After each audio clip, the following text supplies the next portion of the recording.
Some may find the following disturbing. Discretion is advised. The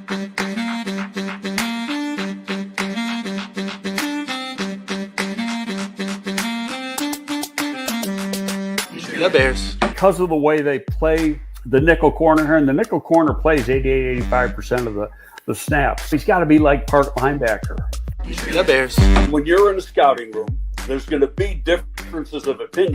The Bears. Once coaches get involved, of course, they've got their own opinions about what fits best for what they want to do, and that could be drastically different than what the scouts say. Well, you're looking at traits, and number one, he tested very, very well.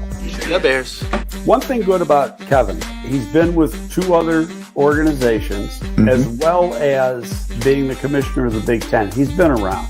The Bears. With Greg Olson, Jerry didn't want to get rid of him. I didn't want to get rid of him. Nobody wanted to get rid of him. One guy wanted to get rid of him. Mike Martz, because Mike Martz didn't know what the hell to do with him. We tried to talk Lovey out of hiring Mike Martz for a month and a half. He's playing zone, but number one, he doesn't get enough depth with the drop. But who the hell's giving? How many times does a 305, 310-pound defensive tackle drop into coverage, especially in a key situation? The Bears. Greg, why are teams wrong on quarterback evaluations so often? Number one, it's a hard position to evaluate. There's probably not as many real good quarterback evaluators as there needs to be. The Bears. The Bears. The Bears. Welcome, everyone, to a fresh episode of GTF. Gabriel Talks Football. My name is Aldo Gandia. Quick programming note. On Wednesday, it's Bear Their Soul, so we have a very special guest who's going to join us for the entire show. Daniken from the Three Kings of the Midway podcast. He's going to be filling in for Zim Zimmerman, who has the week off. So hopefully you can join us on Wednesday. We've got some really cool stuff planned for that particular episode. Now let me welcome in my buddy, the guy who went to Bears camp with me, Greg Gabriel. How are you, brother? I'm doing wonderful. How about you, buddy? I'm doing great. You know what? The question I've been hearing the most is, how was your time with Greg at camp? How was your time with Greg at camp? And everyone I am telling that the best time that I had was just getting to spend time with you. We were in the car for a half hour. We talked about football. We talked about family. We talked about life. I don't mean to sound schmaltzy or anything, but we bonded even further than we have before, and I really enjoyed that. Thank you very much for your time. Well, thank you. So I got to send an email off today for that other thing, by the way. Oh, yeah. Okay. I don't think there's practice today. I think today is a day off, but I'm not sure. They had a day off on Friday. Would they have another day off that quickly? I don't know. People in the chat, I'm sure, will know. Let us know. Brian wants to know nameless, faceless. Oh, what does he mean by that? Well, I had a few that went pretty good last night. I'll tell you what. Yeah, why don't you share I'm sitting home, my wife's last day home before she had to go back to enemy territory. And, there's all this stuff. One cheesehead was at Soldier Field to watch the open practice yesterday, and he was at Green Bay the night before. So, of course, he's got his video of the half full stadium at Green Bay, and then the video an hour before the players even came out on the field at Soldier Field to see the difference and all of a sudden, all sorts of stuff. So I got it up on the screen. Okay. Yeah, but the best part is on the show more after the show more. Okay. Oh, well, I'm sorry. I'll grab that. So I'll read the whole thing. Excellent. So I put out this just to, and it ended up doing pretty good. It cracks me up that the Cheesehead fans were mocking Bears fans for the maybe 25K at Soldier Field when they had many more fans attend their stadium practice. What the idiot Cheeseheads don't realize, 2 blocks away, at the same time, there are over 200,000 attending Lollapalooza. Then a few miles away, another 42 were at the Cubs game. And that's just part of the Sunday activities. You see, Green Bay is such a metropolis that their version of Lollapalooza is 10 people in line at Dairy Queen on a Saturday night. That is great. 200,000 views and climbing, outstanding. And then you got one back from a young lady named Allison. Do you have that on your phone? No, she let me get that out. Some of the She responses. was seeing a lot of the stuff I did.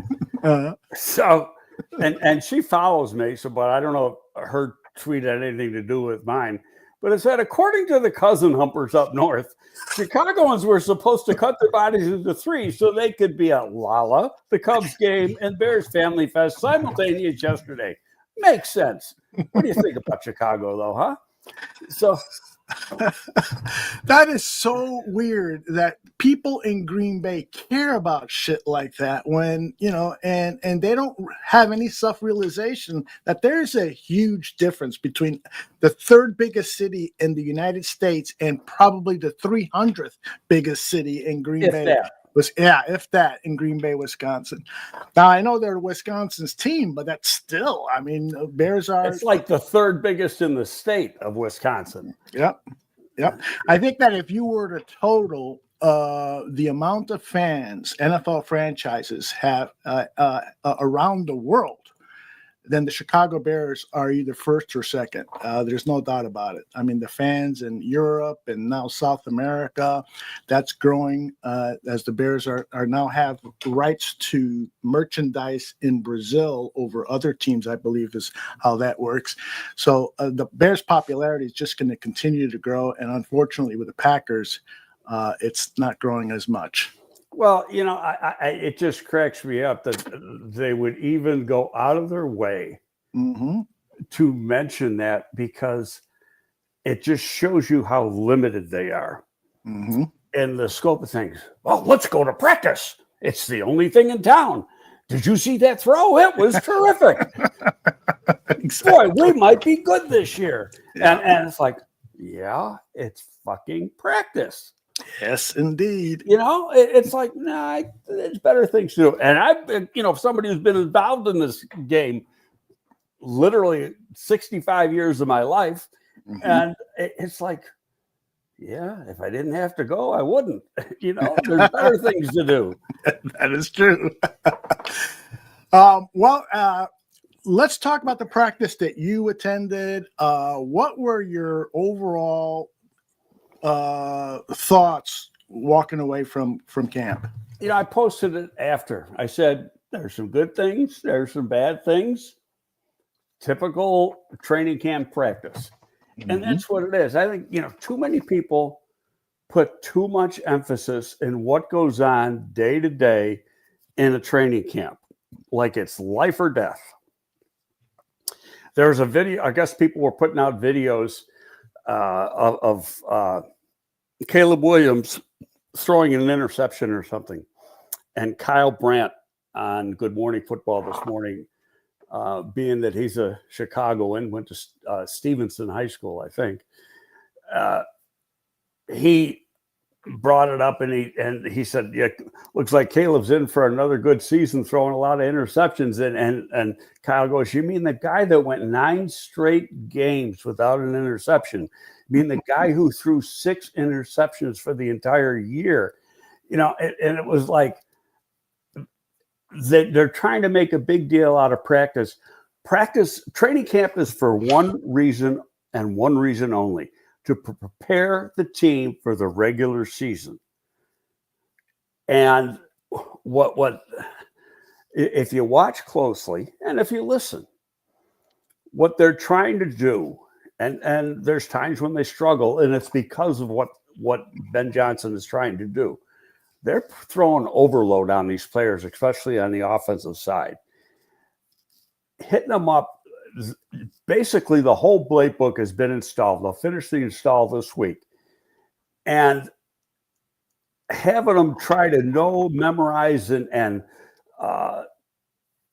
work to perfection this giant collection of plays, when you get into a game week, it'll probably be cut down by 70%.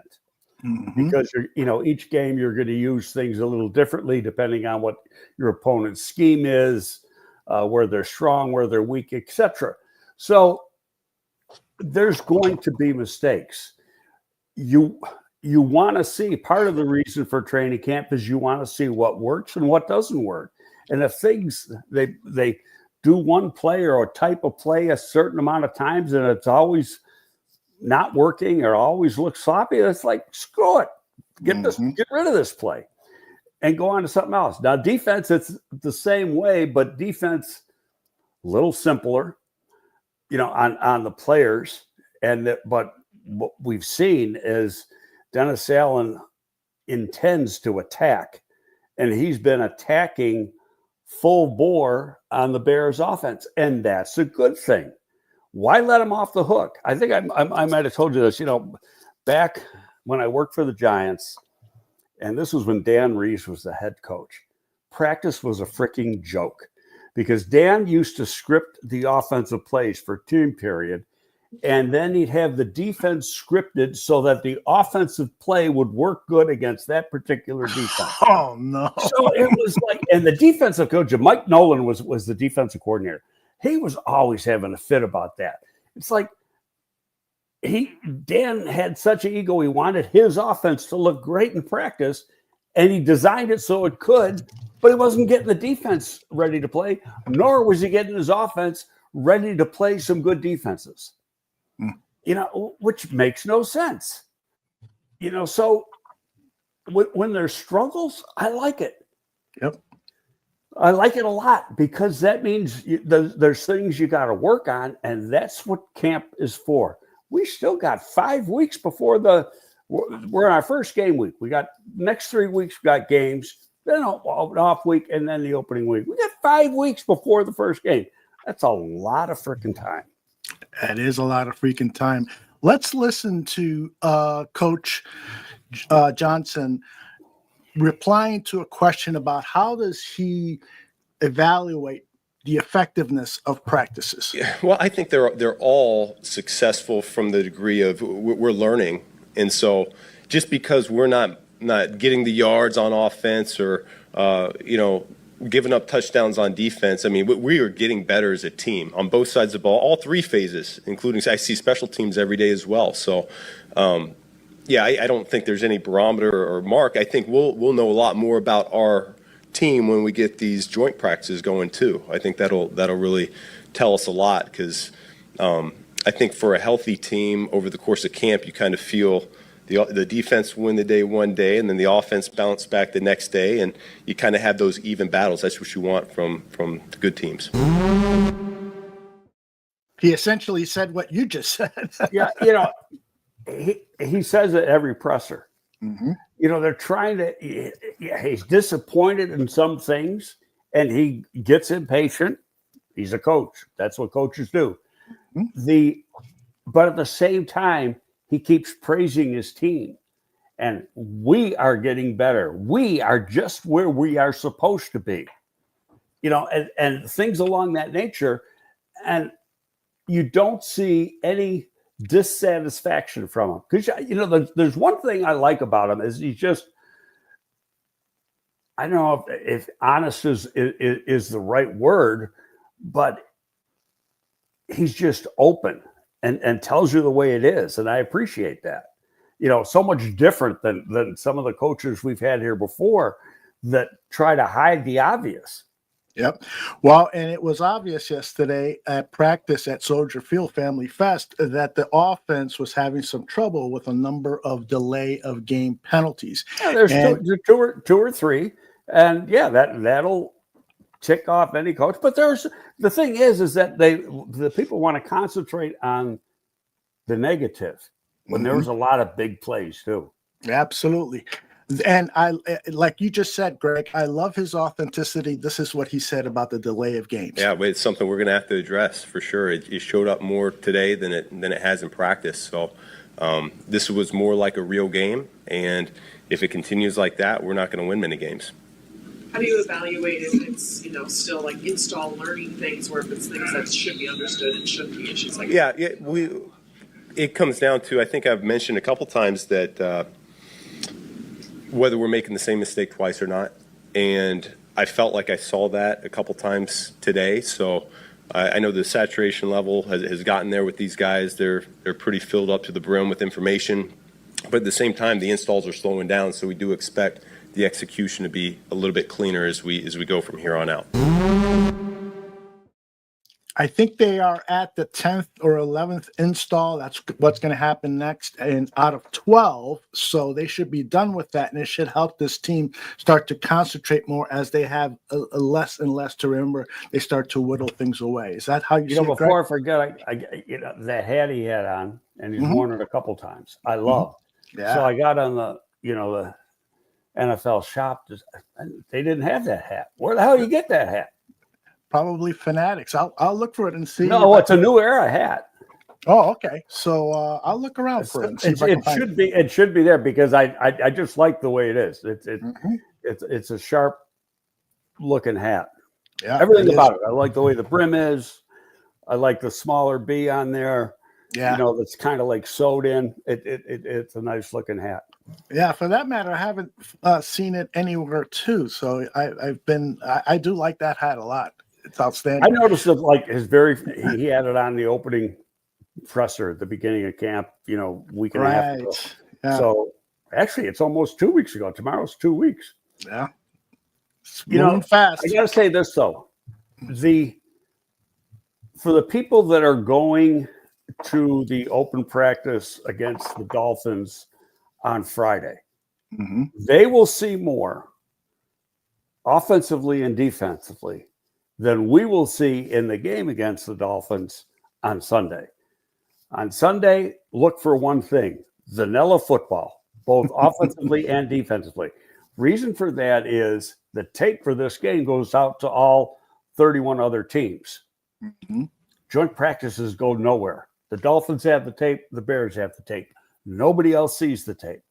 And so you can do things that and you can practice things and you can show things. You're not playing the Dolphins during the year, so you're not going to worry about it. And you know that nobody else is going to see it either. And the same thing when they have the joint practice against the Bills next week. So that's what the beauty of those things are. What be interesting to see is how much, when they get into the team periods on Friday, especially this week, how much do the starters play and how little do they play on Sunday? And is the joint practice going to be their preseason game? Yeah. I lost Greg. Greg, can you hear me? My browser has lost connection. Okay, we'll reconnect it. Okay. Greg has jumped off and will jump back in here as soon as he can. Let me see if I can play something else for you while he is there he is. He's back. That happens. That hasn't happened in a while. Yeah. And I paid the bill. I mean, Jesus. I totally agree with you. One of the things that I'm most interested, though, in Saturday's game is just seeing some of these new guys, that we've heard of and stuff, and guys who are probably more likely to make the practice squad than the 53-man roster. There's a lot of interesting names out there. That's what I'll be looking for at the game against the Dolphins. And but you're absolutely right. Do you expect Caleb to see any playing time against the Dolphins in the actual preseason game? I think that it's a great question. Normally it'd say no, but new coach, new system. And so you want to get some play time, but at the same time, that's why I think you might see a lot of your ones on Friday. And then that'll be their game. And you'll be seeing backups on Monday, or Sunday night. We'll find that out. They might even tell us right after the joint practice on Friday, what the theory is or what they're looking to do as far as the use of personnel. I'll say for the whole weekend, because it's a Friday, Sunday situation. I got a DM from a guy, a follower, and he said, Greg, what are a couple things to look for in the Bears' first preseason game? What should I pay attention to? And I said, in all honesty, first preseason games are the worst. Both the offense and the defense will be very basic. Many things they worked on in practice will not be used. I just look to see how the young guys play. There you go. There you go. Levante has a question because there's been a lot of hoopla now regarding Caleb. It seems like it's just expanding as opposed to going away. Levante asks, why do you think the media and fans try so hard to denigrate our franchise quarterback every chance they get when they don't even know what the hell they're looking at from an X's and O's perspective? Your thoughts? Well, Levante said it best in the last thing where they don't know what the hell they're looking at from the X's and O's perspective. You know what? Either do we.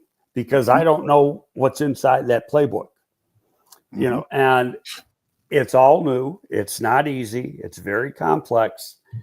And so you got to go through a growing period.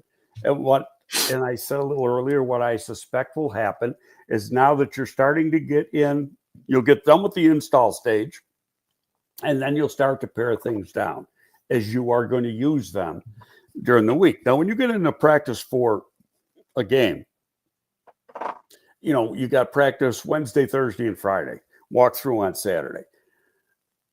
That is the plays you will be using. It's the call sheet. That's all you're practicing during the week. You're not practicing 500 freaking plays that are in the playbook. You're practicing to play that game and the way he's going to call that game on Sunday. And it becomes a lot more fine-tuned than what you see in a training camp situation. I told you when I left New York, it was my last year in New York, so it was 2000 training camp. I left that training camp thinking we'll be lucky to win 5 freaking games. So we went to the Super Bowl that year. You know, so because we had a lot of changes on the offense, Sean Payton was calling plays, and you know, it came together. It always does. And there's a method to coaches' madness on how they want to get things achieved and how they want to get things done. And the one thing I've seen with Ben Johnson is he is very prepared and he's very confident. Now, when you see him getting pissed off about what's going on, then you might want to worry. But right now, he isn't getting pissed off. I keep hearing right where we're supposed to be. Yeah. And just a reminder to Bears fans, the Super Bowl 85 team was 0-4 in the preseason that year, and they went 13-1 during the regular season and swept everyone in. And you're going to see it. Last year, the Bears won every preseason game, I think. Yes, you're right. Okay, what happened during the season? Yeah, it was a disaster. Okay, preseason, you know, Marv Levy, how about this? He turned 100 years old over the weekend. Yeah, he lives in downtown Chicago. He said preseason means nothing. He could care less if they won or lost. He wanted to get the team ready to play in the opening game. That's all he cared about. Yeah. By the way, Chris Watts, our good buddy, is bringing back the British Bears show. I believe that's on BCB, Bears Country Productions. So if you are not following BCP, go over there and subscribe and then come right back. All right, I got more to play and more for you to react to from the fans. This is, again, Coach Johnson showing his authenticity. He was asked about a particular play at yesterday's practice, and it was Kyle Monangai. He made a mistake, and he was asked about that. We were talking the other day about Monangai being a sponge and being really professional and how he learns stuff. On the pitch play, did he go the wrong way, or did Caleb go the wrong way in that 11? He went the wrong way. He went the wrong way. Well, what did you think of him today, kind of in the stadium? Well, I mean, now that you mentioned that he went the wrong way, a little disappointed. But no, he crammed it up in there. He was physical. I mean, I thought all the runners, him, I thought Roshan, I thought Swifty, I thought Ian, I thought all those guys, they were putting their shoulders down and they were running through contact. And if they saw a little crease, that's where I had a little bit better view than the other coaches, just seeing holes, whether they were there or not. And I thought those guys were trying to play a physical brand of football all around. Is he one of those guys that obviously maybe his numbers at the combine didn't pop, but with the pads on, he's a different player? Yes, I think so. I'm very pleased with where he's at, and I think he's a guy that we're going to be able to trust this fall. Sounds pretty cool. Going to be Well, trust me. I right after he did that, I tweeted the last comment, and I said, "He's a guy we'll be able to trust this fall." What did he say there? The dude's on the team. Okay, Yes, don't he think is. about he might be on the practice squad. Don't think he might get cut because he's a 7th round pick. The dude has already made the team. Mm-hmm. That is fantastic. Got a question here I'd love for you to field. Let me find it. At practice, when you and I went, I was not super pleased with the work of Karan Amagaji. The few times I focused in on him, there were a couple of mistakes. He was a little late getting off the line and so forth. Then we heard he's got an injury. Sports Chicago Style is asking, is Karan going to stay healthy enough to compete? Are you worried at all about the health issues that he has had in his young career? No, because the issue last year was how long it took to come back from a surgery. Mm-hmm. So that's a different story. They don't have to tell you what the injury is now. They say he's got a leg. Okay, but what is it? Like we don't know what Jalen Johnson's injury is.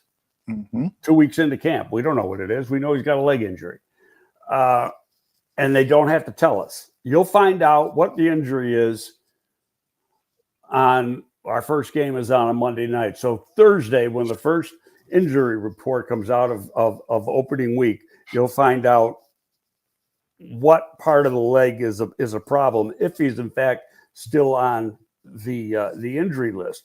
And the same thing with Karan Amagaji. Now, I saw one play that I didn't like. It was a run block, but I thought overall he played pretty darn good. And that was a day, and I may be wrong, I think he started off, the way they were alternating the tackles is in one, they have like 3 or 4 different team periods during the course of a practice. And one, he took the 1 reps, and another one, Ozzie took the number 1 reps, and then the next one, Braxton took the number 1 reps, and they alternate, as to who gets the number 1s, and they're all getting basically the same amount of reps. But now Amagaji's missed a few days of practice. He's not getting the reps at all. Ozzie's been getting the reps at 1. To me, that tells me that he's going to be the guy. And we said that last week, that the deeper we get into camp, the more and more it looks as if Ozzie Trebillo will be the starting left tackle.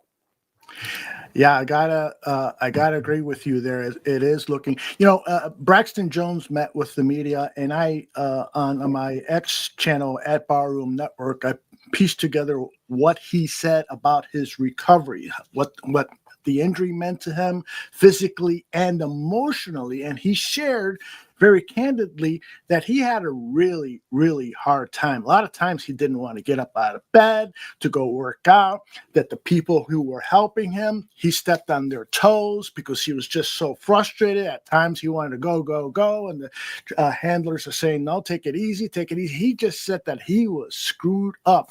And you got to know that, of course, Ryan Poles and the training staff and everybody knew about it, which is perhaps why they targeted Ozzie Trebillo. But also, as you've been mentioning, he's up for a new contract, and you need to have some depth and support there. So knowing what we know now regarding the left tackle position, Greg, what are your expectations for Braxton?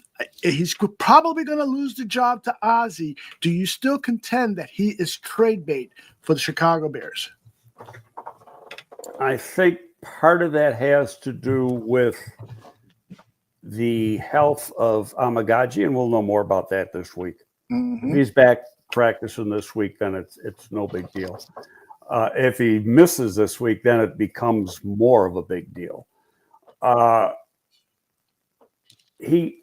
still think that they are, when you look at people they gotta re-sign either this year or next year, and where they've used draft choices on the offensive line, 3rd round a year ago, 2nd round this year.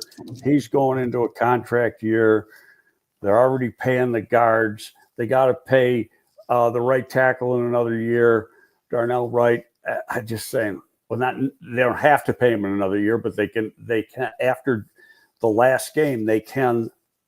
That opens the window for them to restructure his contract because he's completed 3 full years in the league. So I just can't see them paying him, and especially with the way they've used the draft choices. And so that tells me that, okay, if you want to get something for him, you got to trade him. Mm-hmm. Because, now theoretically you can get, you might get, if he gets a contract like some of these other guys, you're going to get a 3rd round comp pick. And that is so far from being true because, as we've mentioned numerous times, the comp formula is based on total gains versus total losses, not one individual contract. So, it depends who do they sign. He could get us a huge contract, but they could give out a big, huge contract to somebody they sign, and then it becomes a wash. So if you want to get something for sure, you got to move them. And could it be when, the week going into the 53-man cut? Yeah. Or could it be sometime between the opening game and the trade deadline? And that's a possibility too. A lot of it will have to do with who needs a tackle. And, Dallas just lost their tackle for probably a good part of the season, second-year player. So, I mean, that could be a team right away that is looking for a player, depending on, how the prognosis goes for him. So, and there's going to get other guys hurt too. Right? Somebody could get hurt here, and they are forced to keep him. But I just seeing how things are done, and I know how teams think, I just can't see him being here through the entire season. Somebody, I'm going to kick somebody out of the chat just because I know who it is, and they just annoyed the shit out of me. So that guy is gone. Anyway, a lot of people in the chat are saying there's too much value for Braxton Jones in a year where one of the players, Kevin Byard, openly said, we got lofty goals. We want to go to the Super Bowl. And so even if Braxton Jones is not the starting left tackle, you still might want to keep him around as a depth piece. Even if you're going to forego getting a mid-round draft pick for him. Your thoughts? I think that depends on how they feel and trust with Amagaji. Mm-hmm. That's the key there, Amagaji. Yep. That's my opinion. No, I agree with that. I totally agree. If Amagaji during these preseason games proves that he can play at a reliable level, I think that Braxton then is going to be floated around. I think a lot of people like J2K says, well, what are you going to get for him and so forth? He's coming off an injury and so forth. You got to realize that left tackles are a premium. Just look at the freaking money they're getting. Yes. Okay. And he's played a lot of football. Yes. And I'll tell you, Greg, you pointed out this a couple of seasons ago when we were doing this show, the way he moves out on the perimeter to get out there and knock linebackers and defensive backs on their asses while the running back of the ball carrier is creating an explosive play. That's hard to find. This guy can move. And yes, we all know the problem with the bull rush and stuff, but he's got a lot of excellent qualities. I think teams will like this. I'll say this, Aldo. If he plays a lot Sunday, kiss him goodbye. Oh, really? Interesting. That is. Here's your tape. Take a look. Oh, there's a story. And I'm a Braxton fan. I'm just trying to be a realist here. Yes. Well, I mean, and if I was the general manager of the Chicago Bears, I would be thinking the way that you're advising too. Let's hopefully get this guy to a position where we can get a day 2 pick out of the draft, and if not, an early day 3. But you're right, Karan has to come through. Now, I wanted to ask you about Ozzie. It seems like the biggest blemish in his game right now is getting those hips down. He's 6'8", so his hips are probably six feet up there. And so when he said this himself, when I make mistakes, it's about getting my hips down.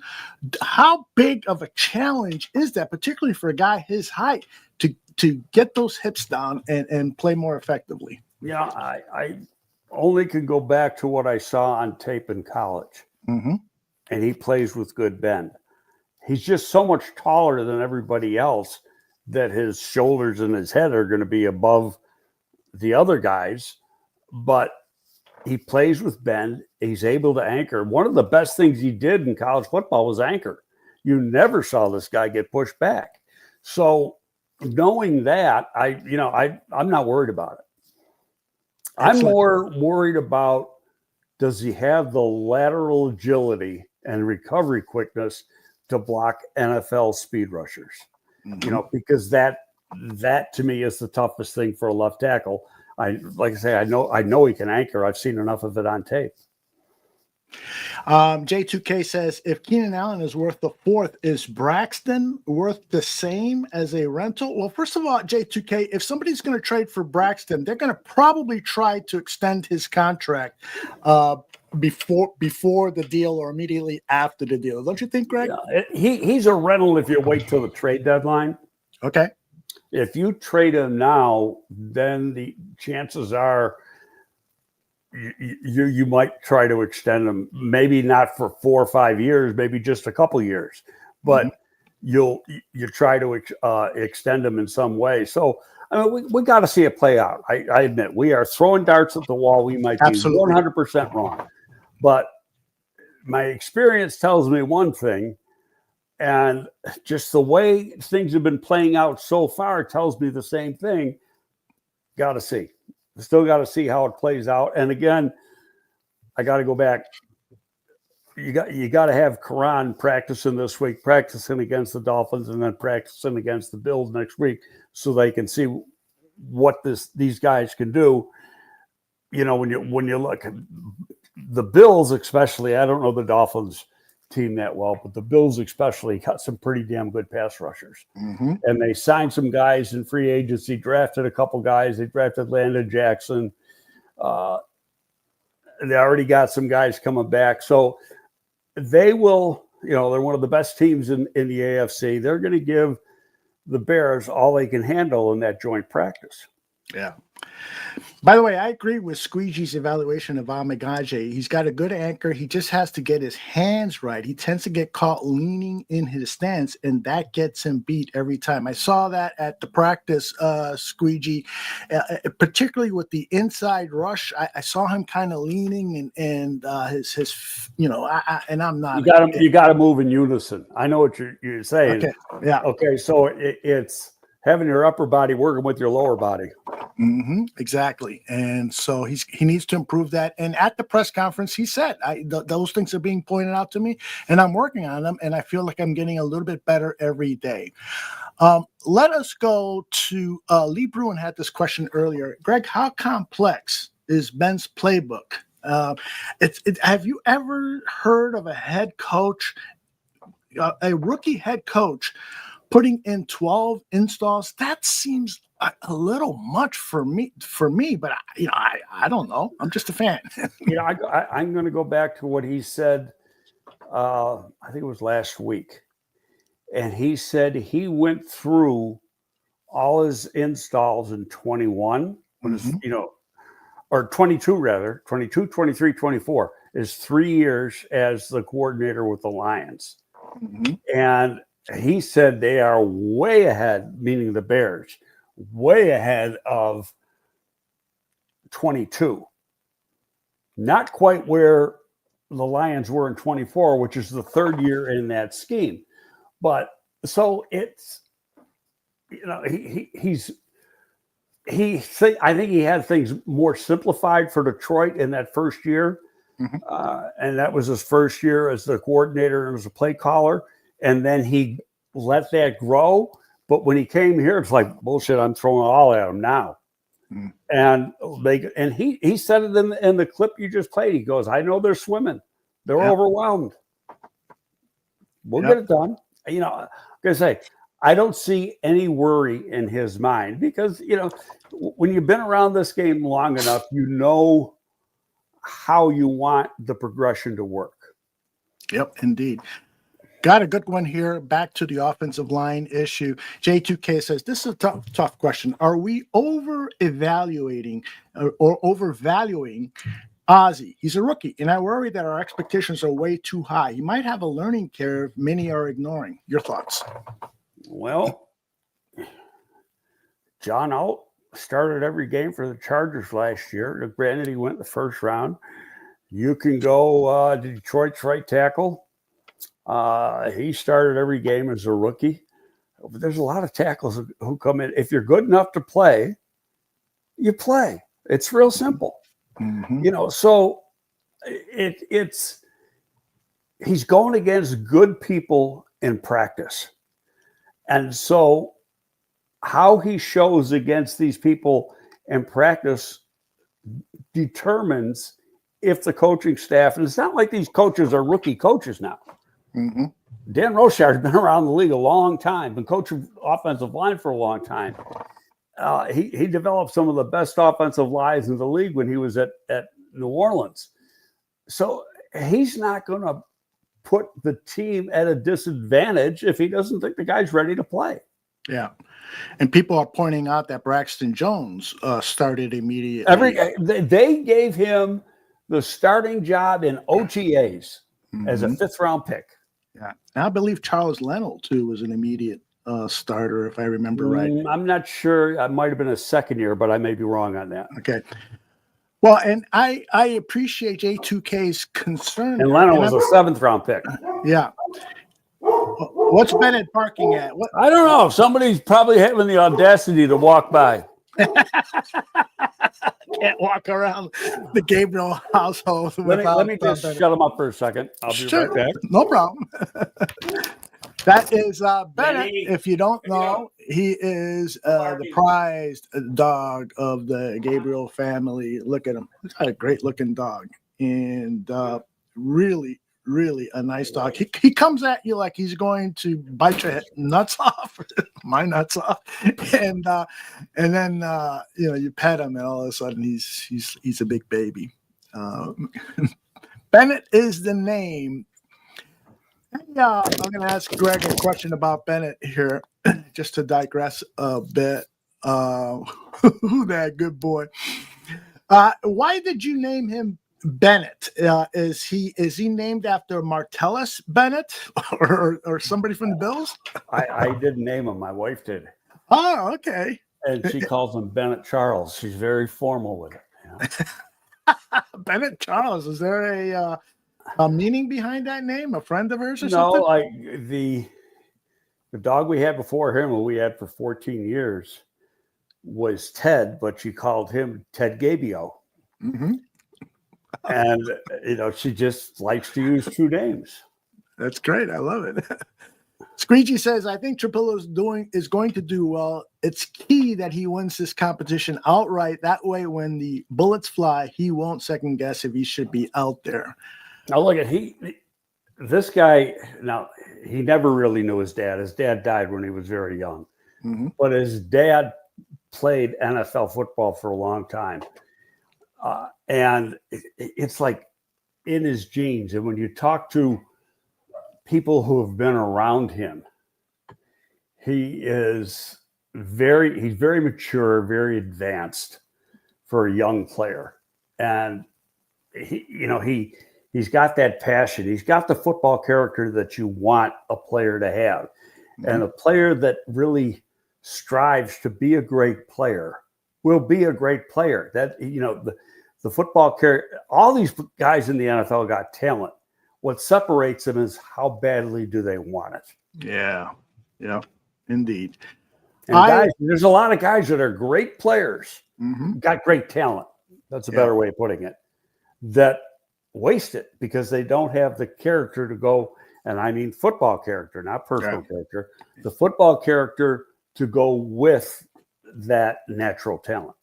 Yeah, it's a tough job, man. When the work that these guys put in throughout the year to stay in shape, what happens in camp, under the heat, and then playing 17 games a season, it takes a special person to persevere through all of that. And I'm glad Braxton Jones got his head straight. And is competing for a starting job, and I wish him luck. I really like the guy a lot, and hopefully he's either starting at left tackle for us or getting us a nice high draft pick. All right, let us move on. I got some more questions here to field. Let's see.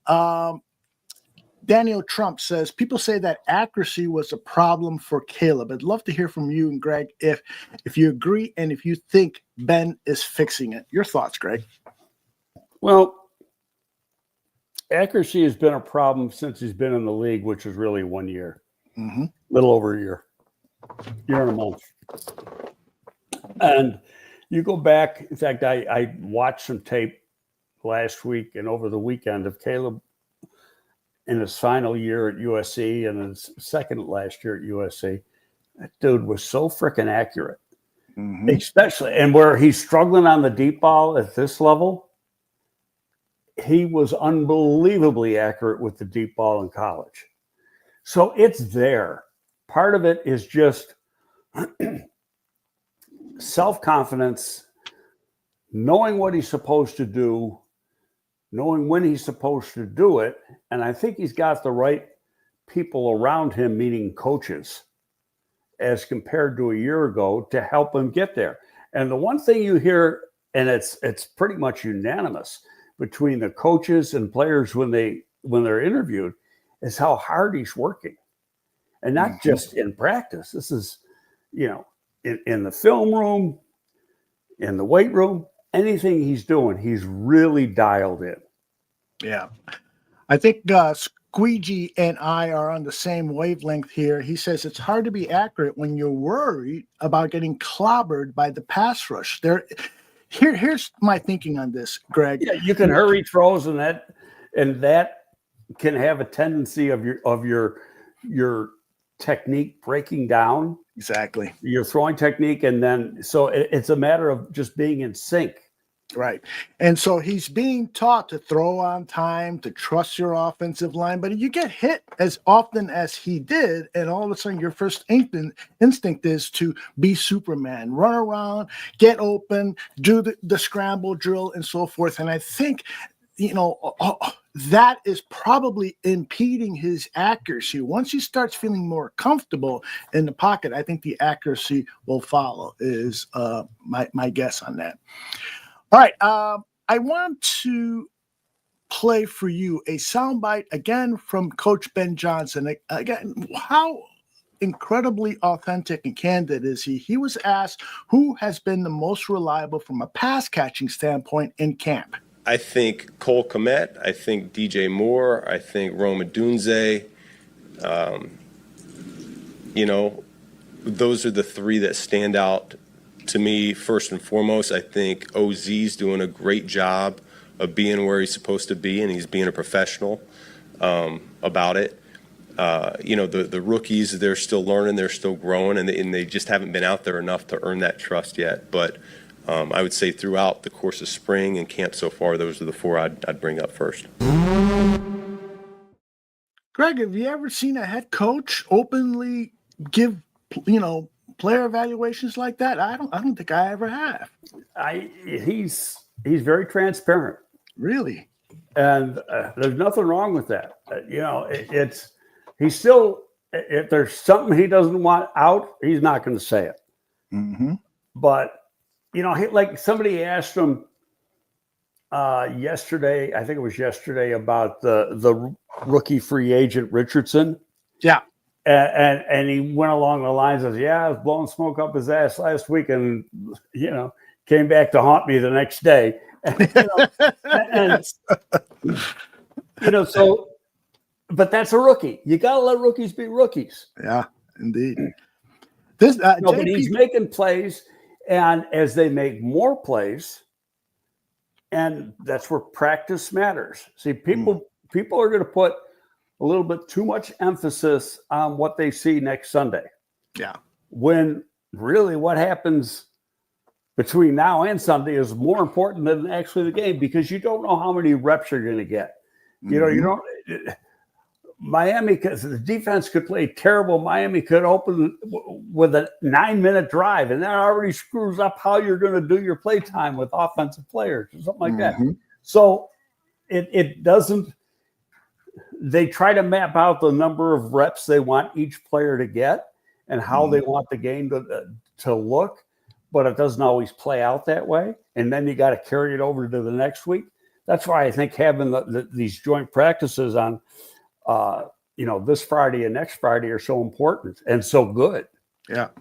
Let's stay on the topic of J.P. Richardson since you brought him up. We talked about him a little bit last week, and then we were trying to figure out what his 40 was. And then after the show, you texted me with that speed. So is that – I know you like faster receivers, but is that a no deal for you, a guy that runs 4.53? I mean, there's time speed and there's play speed, and how quick with receivers, it's about getting separation too. So how quick are they getting in and out of a cut in order to create separation from a defensive back? So, I haven't seen enough of him in camp or practice, one-on-ones and stuff to say he's good at it, but I know he's catching the ball a lot, and he's made some tough plays. Now he's getting an opportunity.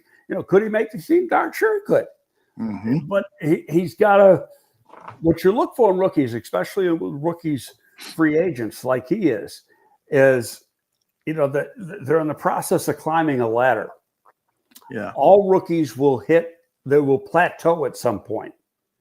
And when they plateau, what you're looking for is then after a few days of that plateau, they start climbing the ladder some more.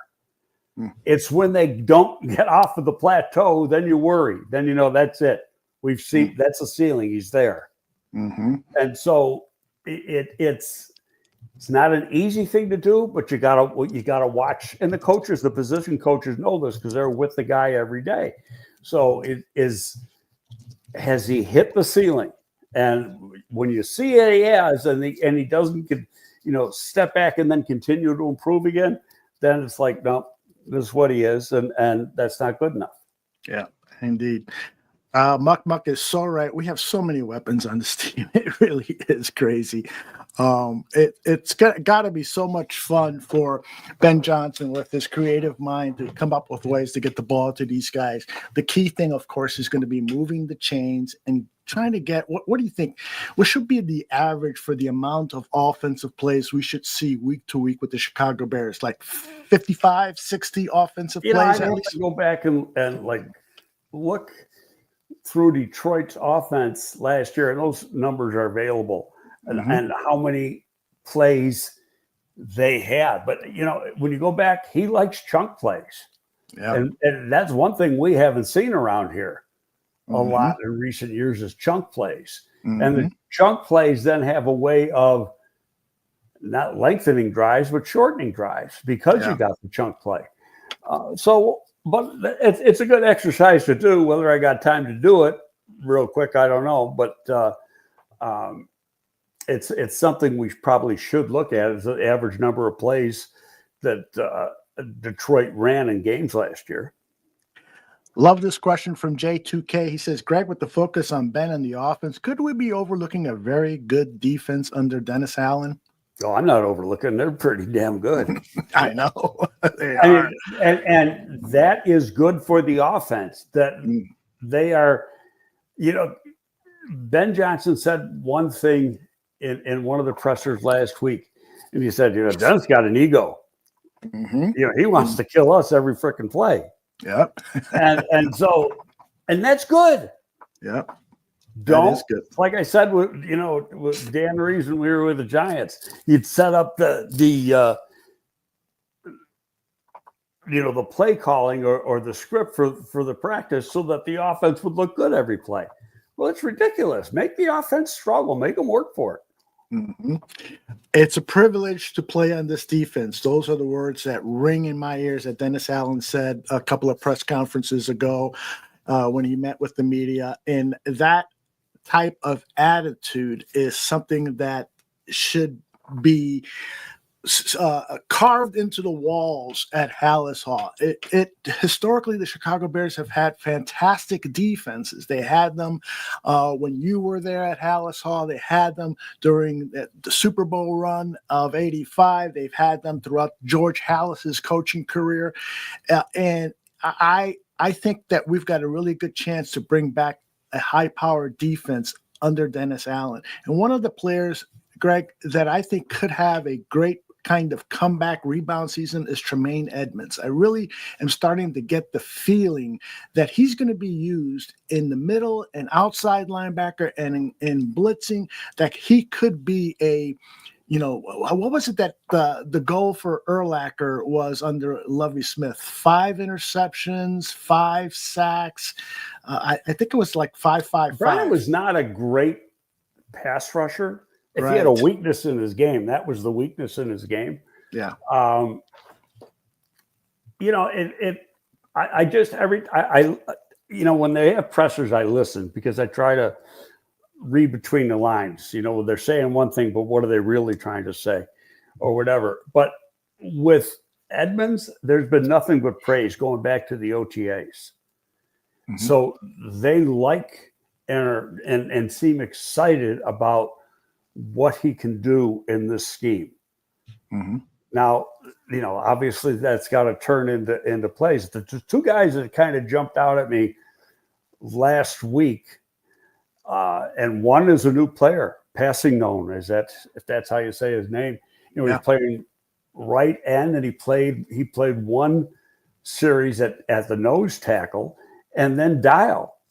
Look, Dial went on the one run down where Amagachi got destroyed. He got destroyed by Dial, and on an outside in move, and then Dial made the play for a tackle for a loss. So it's those guys. I think people are underestimating what Odingbo can do for this defense this year.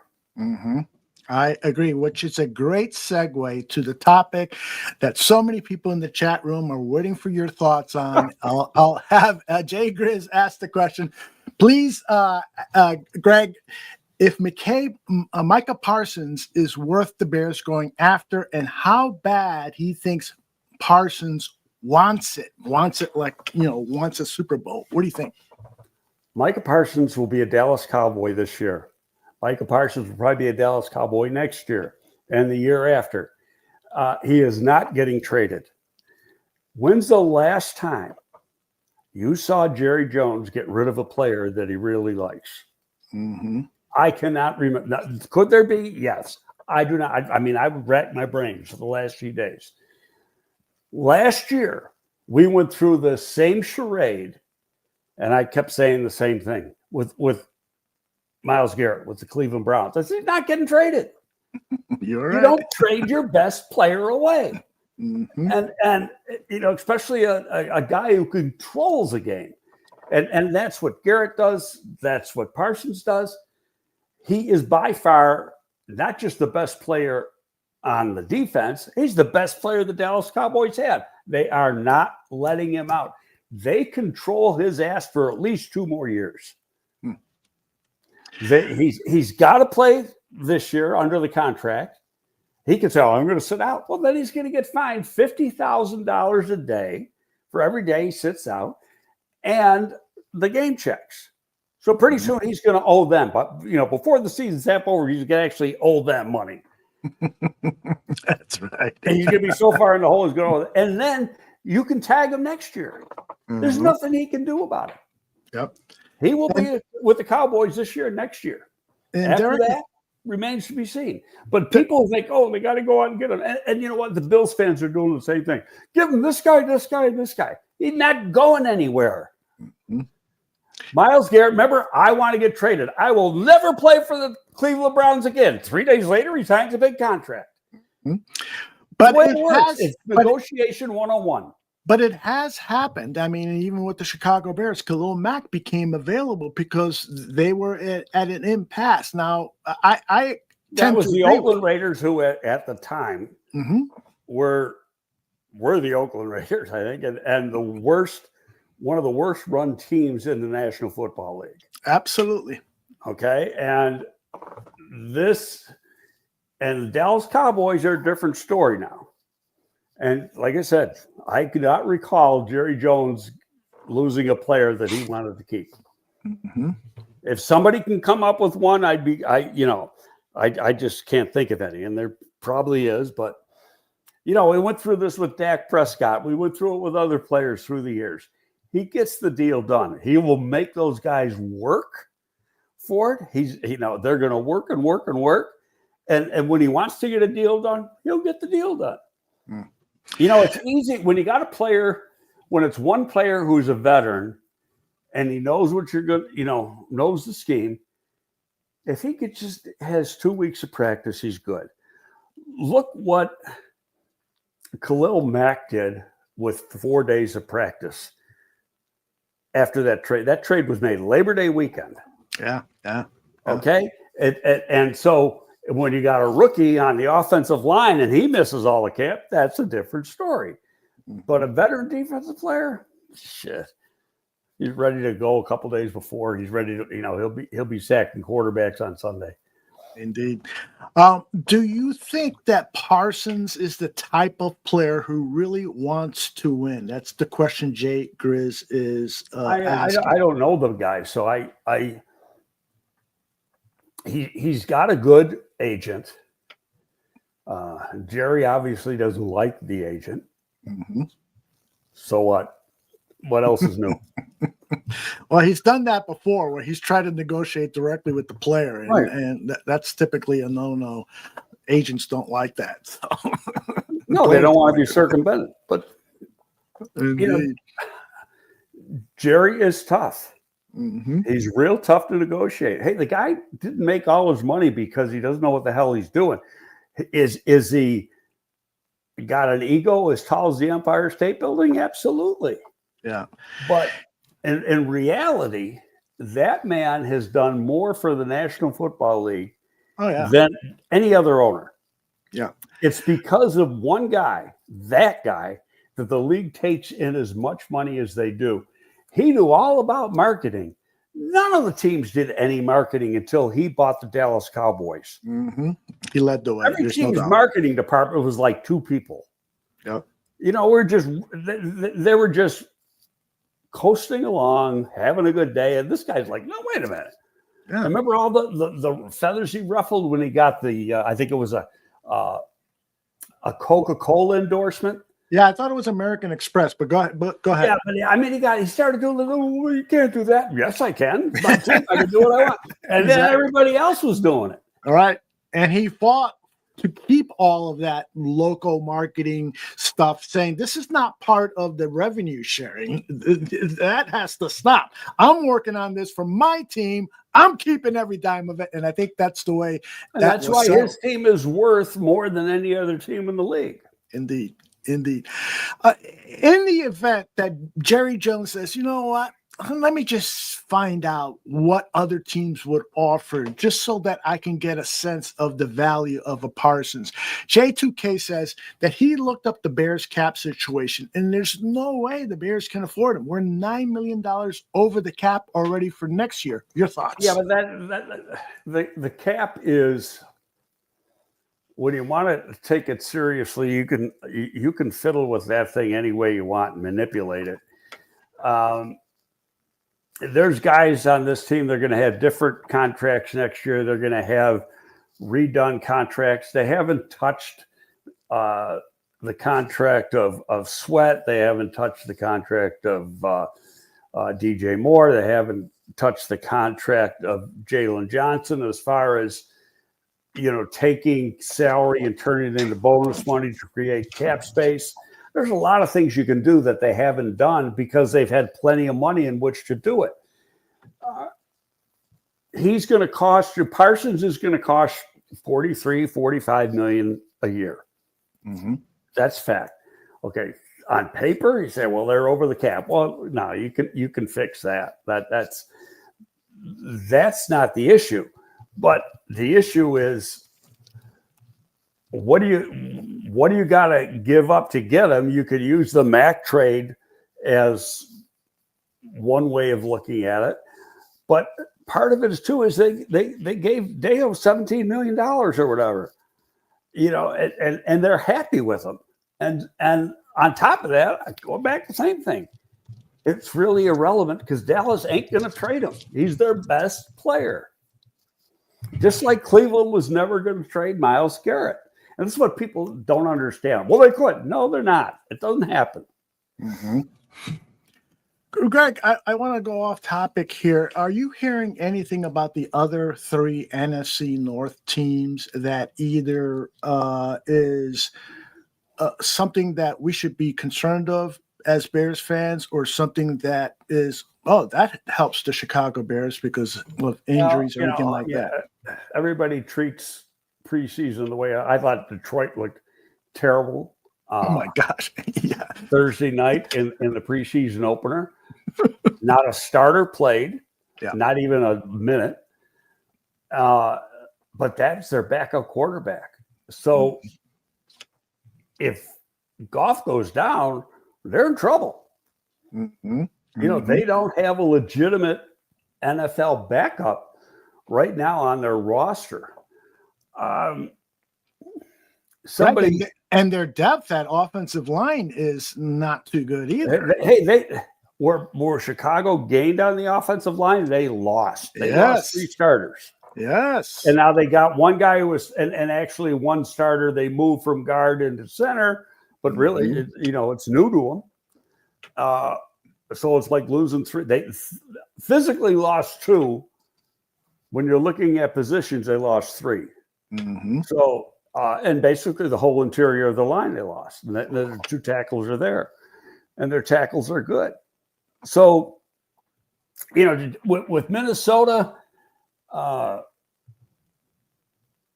quarterback has struggled some. There's been a few days when he's thrown 4 and 5 interceptions. Big deal. It's training camp. Throw him in practice. Let's see what he does in the games, how he adapts in the games. We got to open against that team. You want to hope that he's struggling, but he was a first-round pick for a reason because he was pretty darn good. Led a team, and he didn't do it with his arm because they had a predominantly running team, but he was still a pretty good passer. But he led them to a national championship. So, and they got it. We already know what their defense can do. Yep. Their defense is pretty darn good. But, we'll see. I haven't heard much about Green Bay. That's haven't read it. And I don't want to. I mean, that's. I haven't I started here June 13th, 2001, and I haven't liked Green Bay since June 13th, 2001. So. I love it. What was your evaluation of Jordan Love when he was coming out? I saw him play. I was down at the Senior Bowl and saw him play, and there was just this big buzz about him, but I frankly didn't see it, and I'm not too impressed. He's so up and down as a quarterback, and he's been in the league now for several years. I know it's only been 2 years as a starter, but I have no belief that he is the one. What do you think? I personally think he's overrated. Yeah, me too. I never was real high on him coming out. He sat for a while, just like Aaron Rodgers sat, but he sat behind one of the all-time greats. Mm-hmm. And that's good. But I don't think he's set the world on fire with the way he's played.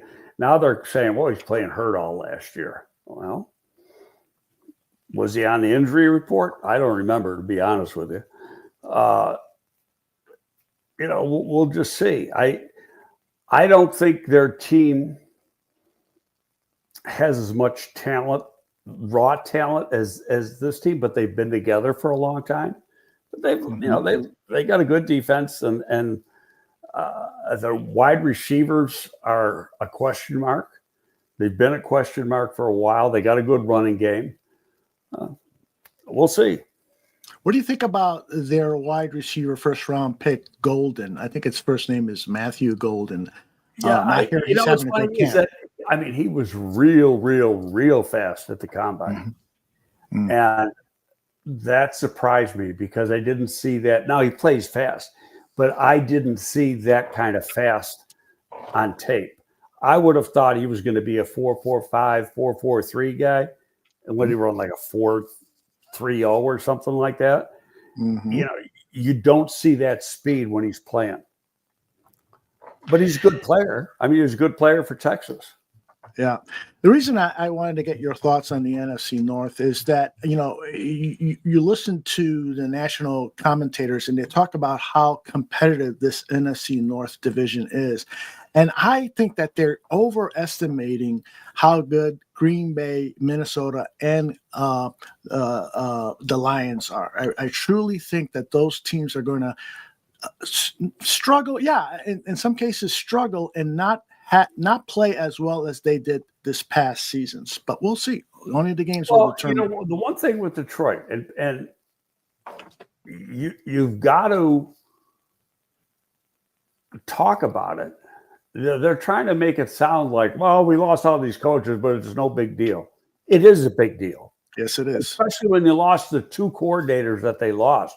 Those guys were top of the game coordinators. And Aaron Glenn and Ben Johnson. Mm-hmm. Now you got the guy who I think was a linebacker coach has become the coordinator. He's a first-time coordinator. I don't think he's even been coaching in the league that long because it wasn't that long ago he was playing in the league. The coordinator, I believe, and I may be wrong, is a first-time NFL coordinator. Am I wrong on that one? I think you're correct on that. Okay, and is he going to have? Oh, speaking of that brings up a point. I guarantee you, because Mr. Ben Johnson gets a little competitive at times. So I'm watching the game, and Tirico is they're they mention Ben Johnson stuff, but then Tirico says, but all that razzle-dazzle stuff, that wasn't Ben Johnson. That was all their head coach. And huh? The head coach, he called the plays in 2021. Yeah, he fired himself as a play caller in 2021 because they were so terrible. But to me, that was like a slap in the face to say that it was Campbell who was doing all that and not Johnson. And right away when I heard that, I'm going, I don't think that's going to sit real well with Ben Johnson, especially like when he said, in his opening presser, he threw the dagger at Green Bay when he said, yeah, I like being undefeated against LaFleur. I love that. So that if he was either watching or that gets back to him, he's going to be like, what? Mm-hmm. Well, one of the interesting things about that Hall of Fame game, because I've always been critical of Campbell and the risks that he takes. Yes, I like coaches who take risks, but sometimes I think he overdoes it. And I know this is the Hall of Fame game. I know it doesn't mean much and so forth, but he installed a defensive player to run back that opening kickoff. I think the guy's name is, I had it here a second ago, Grant Stewart, defensive guy, and great athlete. They wouldn't have given him a shot at that. But that is just an example of Campbell taking chances and it doesn't work. And I think it's emblematic of what could happen to this team this year, and that Campbell is going to make mistake after mistake. So I don't know. I'm not a big fan of the Lions this season. I don't think they're going to do it. They've got personnel. But they've lost a lot of players too. We talked about that. They lost the whole interior offensive line. Part of the success Jared Goff had was Ben Johnson. Ben Johnson's not there. So how good is this offense actually going to be? Mm-hmm. After they got a tight end and they got one wide receiver. After that, their wide receivers are average. You got Williams too. He's a speed guy.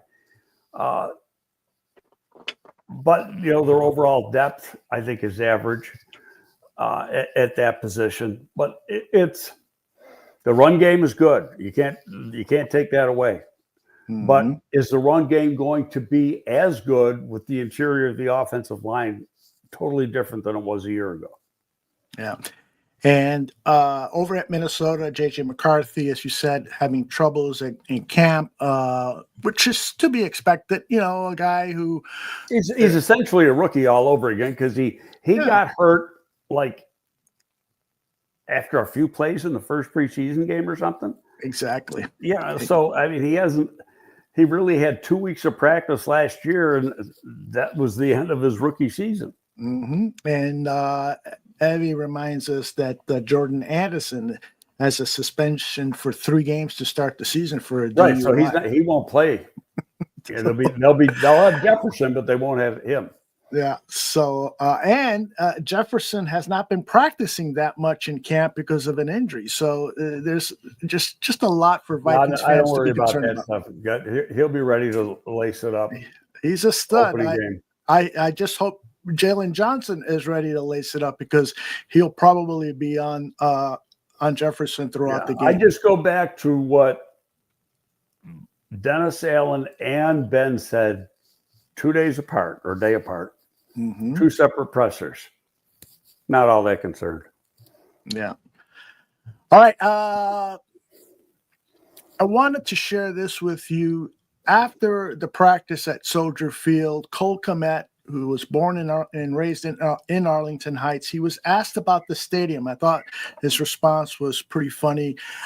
This is his response to the question. I think it was phrased like, would you prefer to play in a new stadium or stay at Soldier Field? I don't have a preference. I'll play wherever they decide. I think obviously Soldier here is really historic and it's beautiful on the lakefront, but I'm sure with a clean set of land they can build a pretty amazing stadium as well. So yeah, I mean I think when you go visit other places you can see what Kevin and everyone upstairs are kind of aspiring towards when you go to Allegiant and SoFi and even US Bank up in Minneapolis, which I know Kevin was part of. So you can see kind of, their vision, what they want to achieve with that type of stuff and the architecture that you see around the league of these different stadiums. So I definitely understand it and definitely get it. And it'll be cool to see where that project goes for sure. He doesn't want to play in Soldier Field anymore. Don't you think that was pretty obvious by his response? It's like you. He's your neighbor. I mean, not right now, but he grew up. Arlington Heights. That's right. But, there's a lot of nice things about Soldier Field, certainly the skyline and stuff.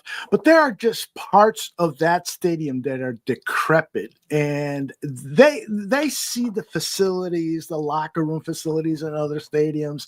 They see the new turf and the indoor conditions and so forth. I think most players would prefer to play in a new stadium than at Soldier Field, which is over 100 years old. Yeah, but it's not really 100 years old. It's 22 years old, right? Since they redid it. But they had so many confines going on when they built it that kept the stadium's the smallest in the league. You got the 3rd largest market and the smallest stadium. Mm-hmm. Makes no sense. Yeah. So and you had the politicians step in and you had to keep the shell of the old Soldier Field. Personally, because I was an out-of-towner, I'm like, why? Yeah. And the Bills, your team is going to have a new stadium for the start of the 2026 season. Is that correct? A year from now, the stadium will be done. They have to turn the field over to the people who are installing the field next March. Mm-hmm. So then, there'll be stuff going on, but it'll be ready. And it's a very complex turf system they're putting in. They're putting real grass in. Oh, nice. There's underground heating, and then there's these panels that go in so they can grow grass when it's not sunny and when it's cold and all this stuff. And they'll probably put in some sort of Bermuda grass like they have at Soldier. Whenever they came up, when Kenny Maroc came up with the idea to get rid of the Kentucky bluegrass and go to the Bermuda, and that's really good Bermuda, and that's the high quality Bermuda that they have. I mean, that was ingenious because the bluegrass could not hold up, especially after they'd sod it, like they'd have to sod it twice during the year, but the sod would never hold. Yeah. Hold a couple of weeks and then break apart. And where this stuff, the last 2 years they played with that, the field's never been so good. Mm-hmm.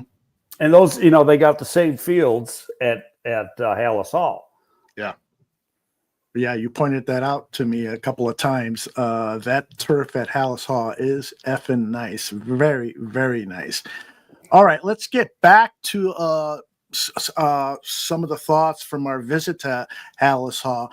One of the players that just kind of stood out for me at that particular practice, he didn't catch a lot of passes or anything, but he has a presence, and that is the first-round draft pick, Colston Loveland. And then since then, he has really been shining in practice. What are your thoughts about Colston? How quickly is he going to contribute to this team? Do you see him playing special teams at all? A first-round draft pick, maybe being a gunner or something like that? No. I don't see that happening. Okay. There's going to be packages with him. Obviously he's got to learn the offense.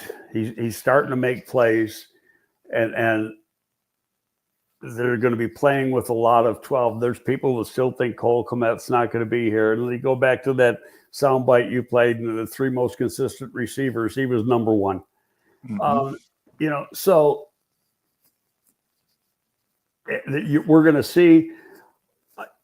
I don't want to say too much about it because I know they don't want stuff like this out, and that's why they don't like videos going on. Mm-hmm. But there was a formation they used when we were there that I really liked. But we won't say any more about it than that. That's it. and you know what I'm talking about. Yes, I do. and that was, and you're going to see stuff like that during the course of the season, and it should pay dividends. Mm-hmm.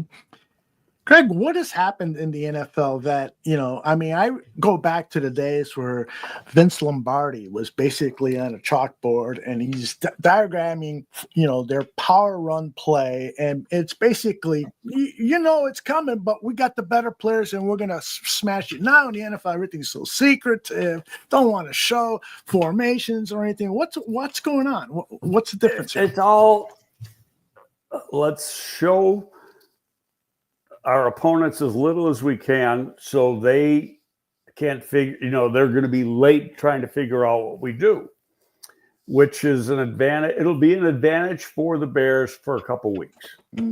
Okay. After that, then there'll be a few games on tape and, teams will start to catch up. It's really that's what it is, although it's trying to get a competitive advantage.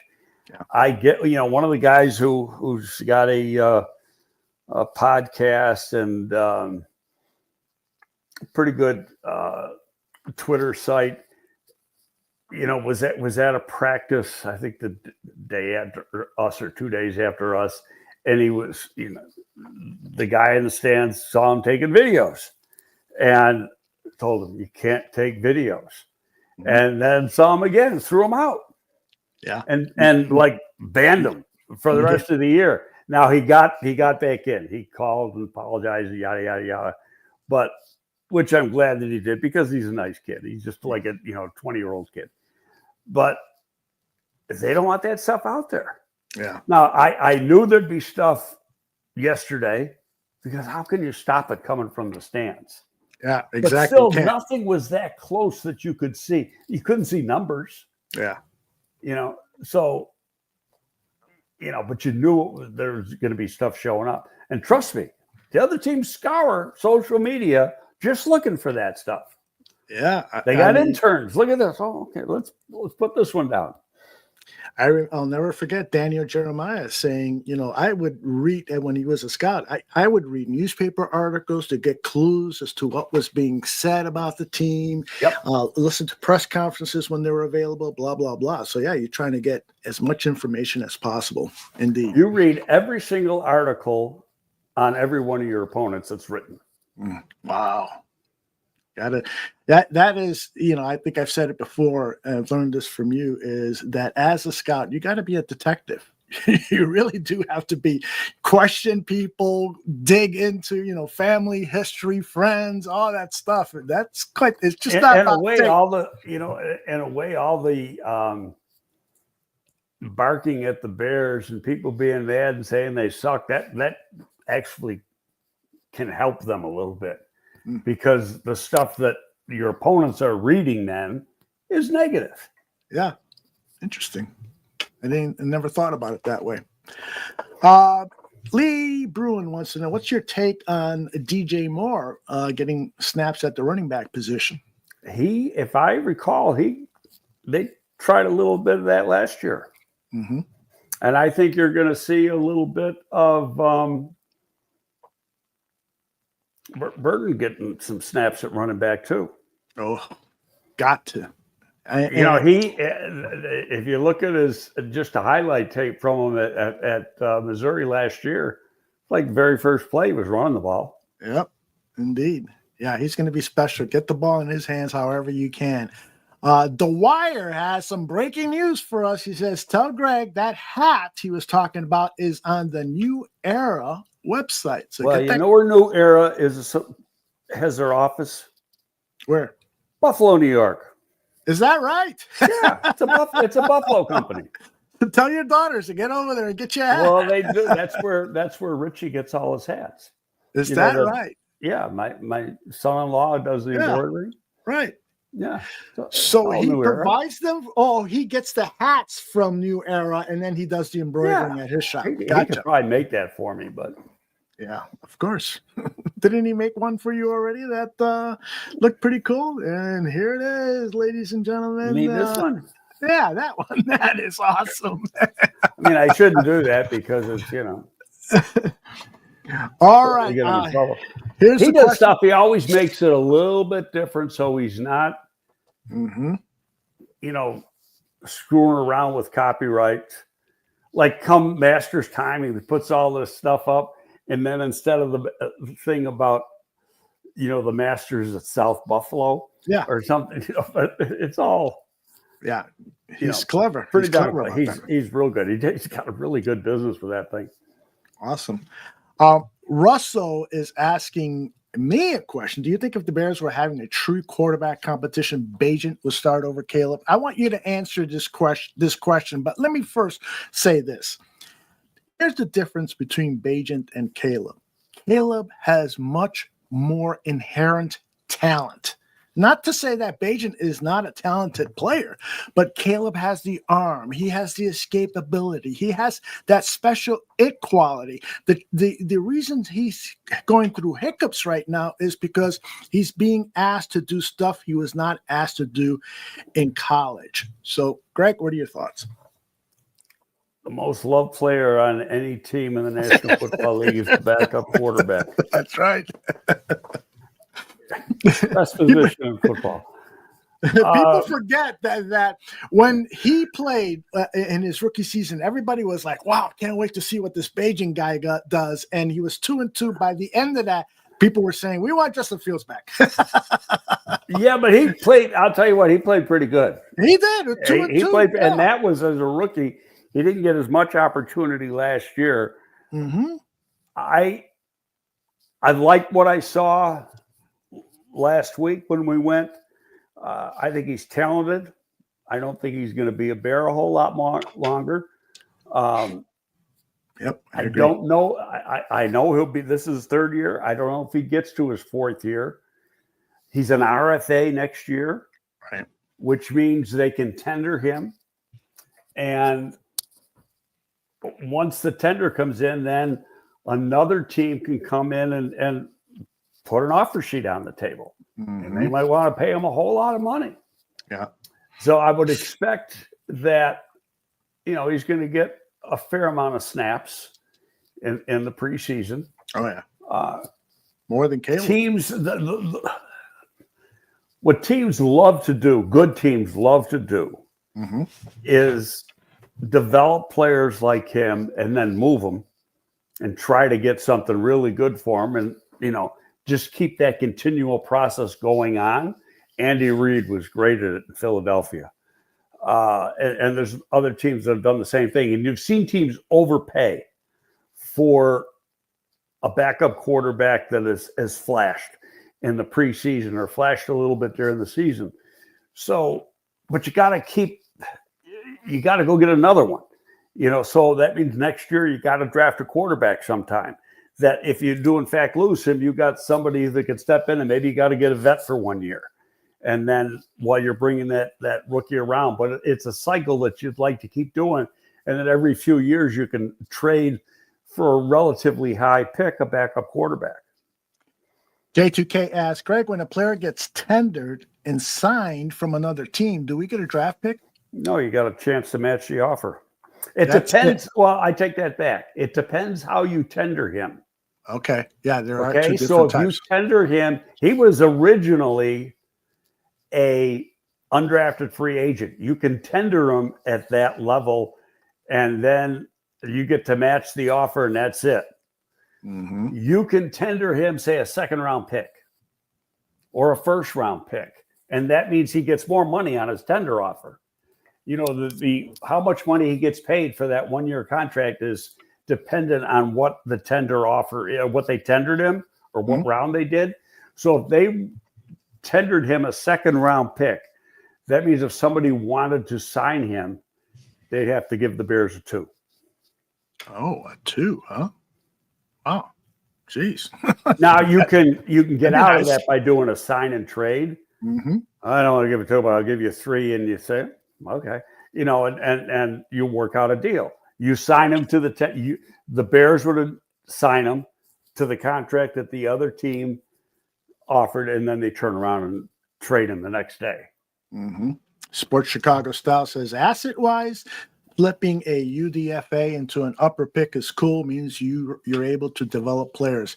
Yeah, I'll tell you this. At Bajan's press conference, I think it was Friday or Saturday, he spoke about this offense and what he's learning, and he is a sponge. That kid loves the detail they're putting in, and it seems like it's translating. There's been really good reports about his work at camp, and I think that's just going to make him more appealing to teams that need a quarterback in 2026. They're going to see this guy learned under Ben Johnson.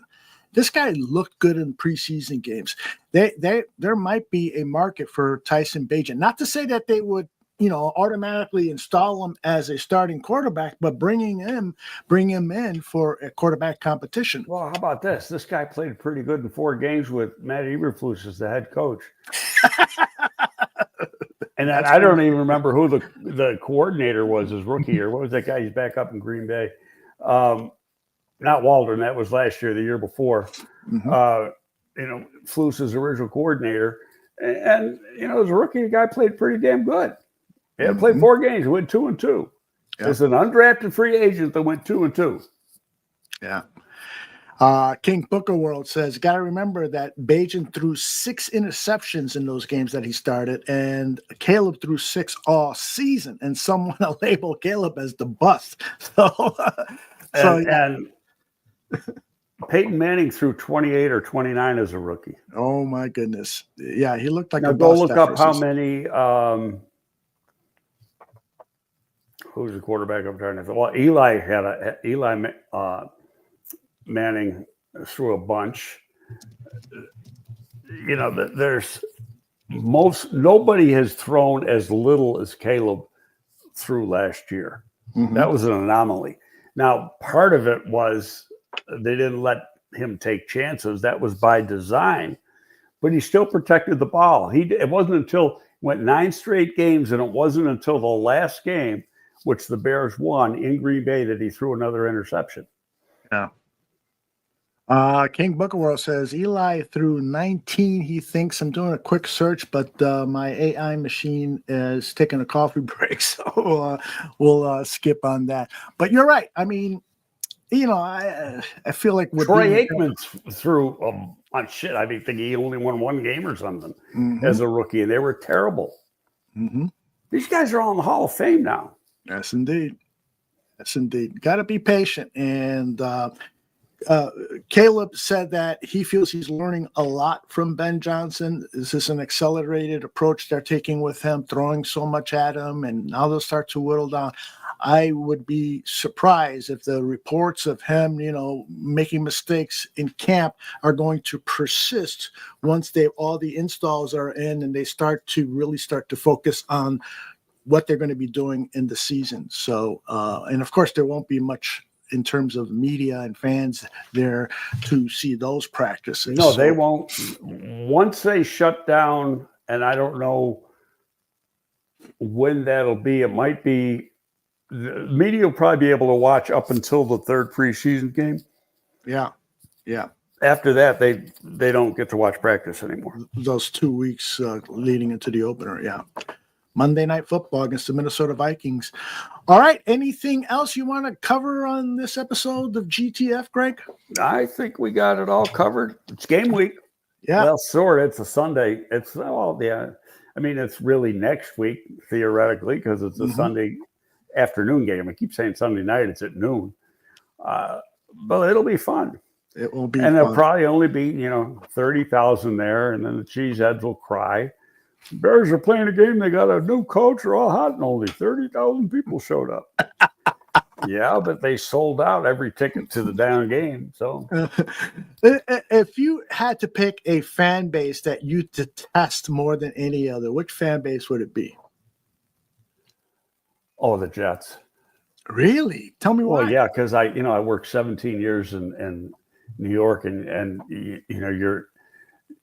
there's two teams I've learned that you got to hate. You got to hate the Jets because you work for the Giants. You got to hate the Packers because you work.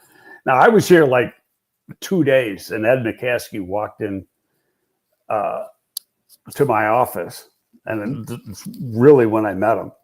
And he introduced himself, and he sat down in my office, and he's talking, and he gave me the CD, and he goes, "Learn everything that's on this, and I will test you on it." And I think it was the Bears fight song or something. And then, talking about how much you got to hate Green Bay. And it was a fun conversation. Yeah, that's cool. Bear Review says the Jets fans are appalling. Yeah, they are. And New England fans I find appalling too. In fact, most of the East Coast teams, and I was born in New York, but I got to say, in fairness, now I've been up to Green Bay, and I have never sat in the stands. I've always been in the box, but I've watched games there going back 30 years because I went to a lot of preseason games when I was with the Giants, and you're going to study games, look at young players and stuff and write reports. But my wife and my stepson have sat, I've gotten tickets, and they've sat in the stands for every Green Bay game while I was here, and they were always treated by Green Bay fans very well. They'd walk the parking lot before the game, and they get people to invite them up. It's the idiots on X that are assholes, but most Green Bay fans as a whole are pretty good people. Yeah, I totally agree. I've gone to Lambeau Field 4 times now, and I've never had a problem. Fans have been polite and so forth. But you're right. Once they get into the social media world, they become assholes. It's funny. It was the first time I went to a Wisconsin game. So this had to be 84, 85, something like that. And it was probably a noon game. But anyway, I walk around beforehand, just get a feel. And a ton of tailgating at Wisconsin. Oh, yeah. And my stepson ended up going to school there. So we went to a bunch of games while he was in school there. But anyway, I mean, you see more brats and Italian sausage and all this other stuff. I go, this place is fucking cholesterol city here. Very true. Oh my God. Very true. Greg, before I get you out of here, I forgot to finish up with a couple of questions here. D. Staron wants to know, are there any positions that don't require a high IQ player? Yeah, the defensive line, right? Well, I mean, if you were going to take and test the intelligence level of all the players on a team, defensive linemen might not be at the top. But the most instinctive position is running back. Yeah. Where it's, learn the offense, it's what he does with the ball in his hand. It's all instinct. Indeed. Frank Gore, look what he did in his career. And I've told you some of the stories. I mean, he great football character. And I was with Joe Collins, who was with the Giants at the time. He was also with the Browns and 49ers during his career. But Joe and Joe's a really good friend. We were at University of Miami, this time of the year during August camp. And we're the only two scouts there. And then we had to meet with the pro liaison, just happened to be the running back coach. And this was going into Gore's last year. And so we were asking him, and he told us a story. And he goes, I'm going to tell you a story from his freshman year. And I told the story on here once before, but it's a good story. He said, Frank needs to, look at things. He needs to rep things. He needs to read it, keep going over and over it to get it. But he will work his ass off to get it. And he'll take whatever it takes. He said, so this is like 1 week into his first training camp as a freshman. And he said, I get a call at 2:00 in the morning from Frank.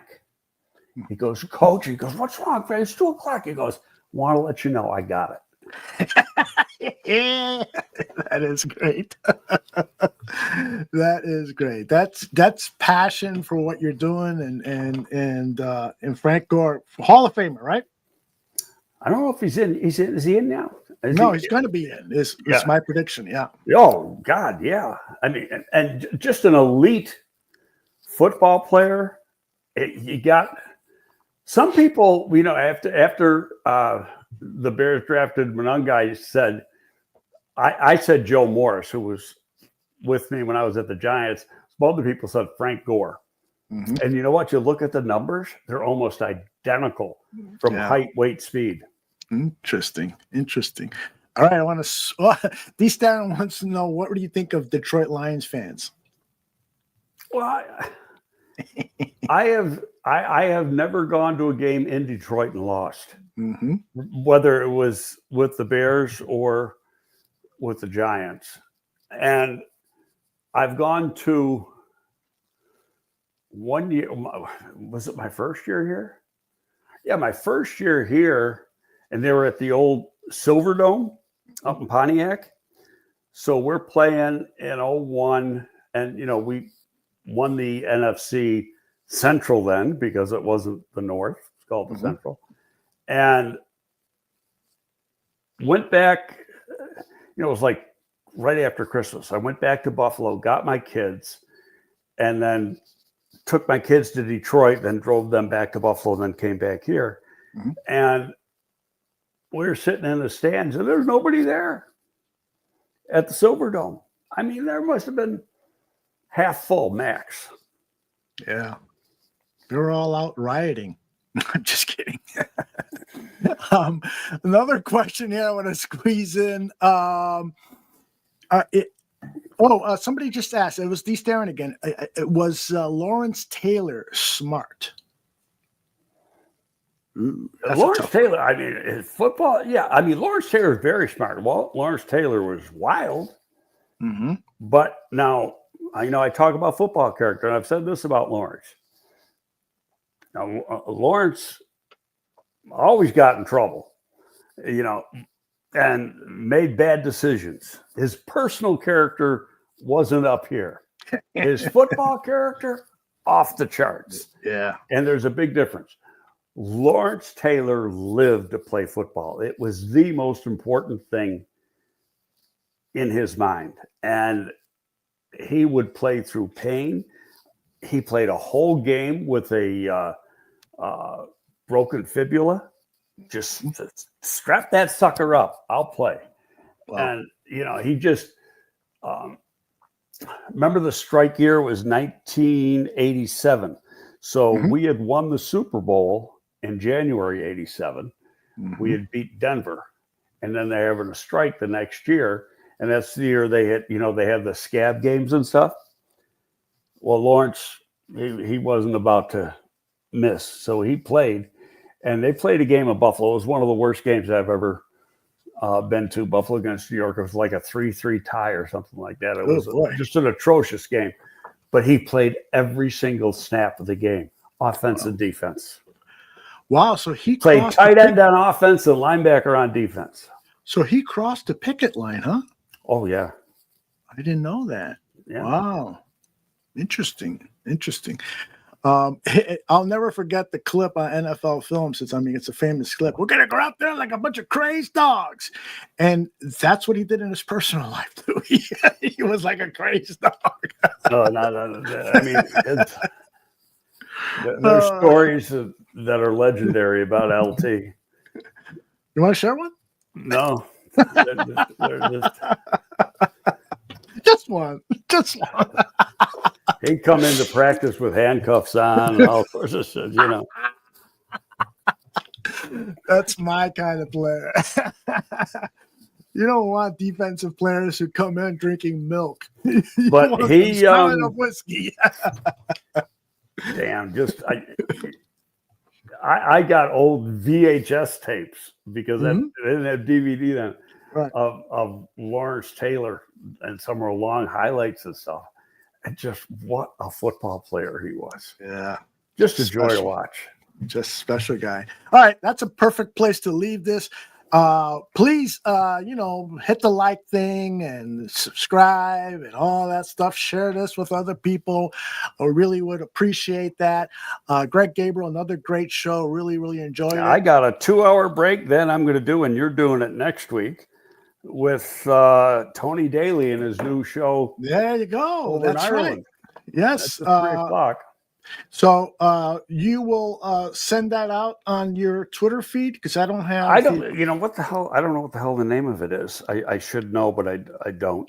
Well, if you want to catch, I'll get it. I will retweet it. But I know it's at 3:00 Central. Great. So at 3:00 Central, you want to hear more of Greg, and I hope you do, and I know you will. Go over to Greg's X or mine, because I will retweet it and find out where you can find that show. You're on next week, right? I am on next week. That is correct. So, and this is, and for those who don't know, Tony Daly was part of the Irish Bears show. Right. And so now he's got his own thing going, and this is his inaugural show. So I hope it's a nice one for him, and I hope it works, because he's a good guy. Yeah, he is a very good guy. All those guys over there in Ireland who do podcasts, in Europe that do podcasts, are very likable people. That includes our very own Chris Watts. D. Starren, thank you for the great questions. Thank you, everyone, for your participation live in the show. If you catch the show on demand, try to schedule next week, 11 a.m. Central, to join us live in the chat room. One other thing, did you notice the practice schedule different this week? They're starting later. We were going at 8:30. They're like going at 10:30 and 11:30 now. I wonder why. The next 2 weeks. What you got a reason why, or speculate why? I don't know. I think maybe maybe they're looking. This is game week and training camp is over. As training camp was, so now they're scheduling it different. I think the practice with the Bills are at 10:30. It's on their website, but I noticed that they're like the gates. The gates open a lot later to go to the joint practices, but the regular practice, like tomorrow's, is open, or tomorrow, Wednesday, is open to the public, and it's like 2 hours later than the other ones were. Interesting. Okay. And by the way, the British Bears show is on tomorrow at Bears Country Productions, which you can catch on YouTube. Make sure you catch those guys out. Catch those guys. Jason UK and Chris Watts are going to be hosting that show. For Greg Gabriel, for all of us here at the Barroom Network, we will see you next week. We'll be talking about Bears win next week. Absolutely.